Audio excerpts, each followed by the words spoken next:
کرتے ہیں وہ پیشہ ور ہیں. میں تو اس کو پسند ہی نہیں کرتا. جو ڈیمانڈ کر کے آتے ہیں نا وہی آج کے زمانے سے تو اب وہی چل ہی رہا ہے. وہ پیشہ ور ہیں اور جو ڈیمانڈ نہیں کرتے وہ عاشق مصطفیٰ ہیں. بے شک. واہ واہ. ملا تو ماشاءاللہ, نہیں ملا تو پھر اللہ حافظ ہے, رزق دینے والا اللہ. تو نکاح میں میرا اپنا تجربہ ہے, میں نے دیکھا بھی ہے اور پایا بھی ہے. نکاح میں برا مت مانیے گا, میں سب کو نہیں کہہ رہا ہوں, مجاز کی بات کر رہا ہوں, میں اپنی بات نہیں کر رہا ہوں, میں مجاز کی, لوگوں کی مجاز کی بات کر رہا ہوں. نکاح میں آپ نکاح خواں کو, قاضی صاحب کو, امام صاحب کو آپ نے 500 روپیہ دیا, اور چپل چورانے والے کو 5000 دیا. چپل چورائی 5000 اور نکاح پڑھائی 500. پتہ یہ چلا کہ شروعات وہیں سے ہے. تو وہ بچے جو پیدا ہوتے ہیں نا وہ چپل چور پیدا ہوں گے, نچنیا بجنیا پیدا ہوں گے, علم دوست پیدا نہیں ہو سکتے ہیں, علماء نواز پیدا نہیں ہو سکتے ہیں. ویسے ہی بچے پیدا ہوں گے. شروعات آپ نے کیا کیا؟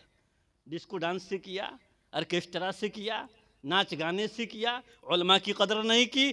اور چپل چورانے والی یا چورانے والی ہی ہے, چورانے والی ہوتی ہے, چپل چورا لیا تو اس کو 5000 دیا, وہ شکایت ہو جائے گی, ناک کٹ جائے, میں نے سالی کو, چورانے والی کو میں نے کم پیسہ دیا, ہماری توہین ہے. اور جس نے مرکزی کردار ادا کیا ہے, اصل کام کیا, یہ باراتی, یہ گھوڑا, یہ گاڑی, یہ ڈی جے, یہ پی جے, یہ سب کیا ہے؟ اصل چیز تو مرکزی کردار جو ادا کیا وہ ہے نا. اگر آپ پیار کرتے ہیں علماء سے تو ان کو نوازیے نا.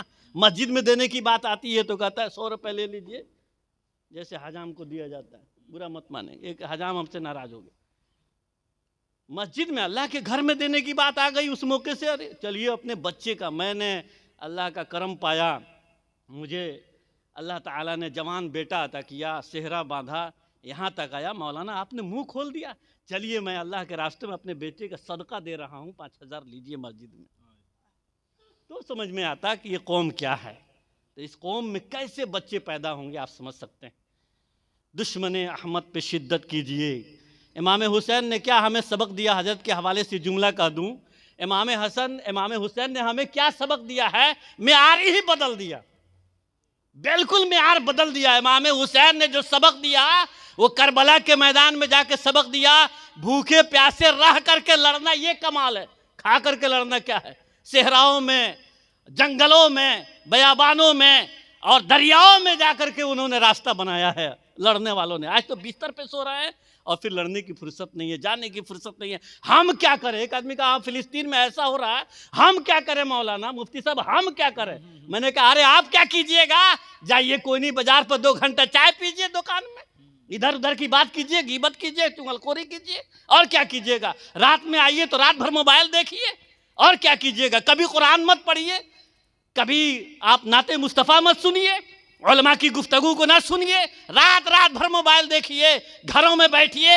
ایک گھر میں 5 آدمی نمازی ہے, ایک گھر میں, اور پورے گاؤں 100 گھر کی آبادی, 100 گھر ہے, اور ایک گھر میں 5 آدمی. بچیوں کی بات نہیں کر رہا ہوں, لڑکیوں کی بات نہیں, نابالغوں کی بات نہیں, مردوں کی بات کر رہا ہوں, جو بالغ ہیں ان کی بات کر رہا ہوں.